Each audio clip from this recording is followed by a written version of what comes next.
గుంటూరులో DSC అక్రమాలపై YCP ఆందోళన చేపట్టింది. డీఎస్సీలో జరిగిన అక్రమాలపై సీబీఐ విచారణ జరిపించాలని డిమాండ్ చేస్తూ మాజీ మంత్రి అంబటి రాంబాబు ఆధ్వర్యంలో భారీ నిరసన ర్యాలీ నిర్వహించారు.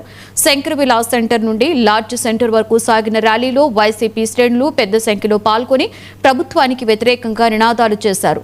డీఎస్సీ అక్రమాలపై సీబీఐ విచారణ జరిపించాలని, విద్యాశాఖ మంత్రి నారా లోకేష్ నైతిక బాధ్యత వహించి రాజీనామా చేయాలని అంబటి రాంబాబు డిమాండ్ చేశారు.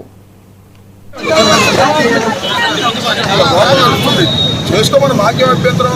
ఆయన ముఖ్యమంత్రి కాకపోతే ప్రధానమంత్రి చేసుకోమని, ఉప ప్రధానమంత్రి చేసుకోమని. ముందు దీని సంగతి తేల్చండి అంటే దీనికేమో రాజీనామా చేయడు కానీ దానికేమో ముఖ్యమంత్రి అవుతానని కేకలేస్తే ఏం లాభం? అదంతా వాళ్ళ ఇంటర్నల్ మ్యాటర్.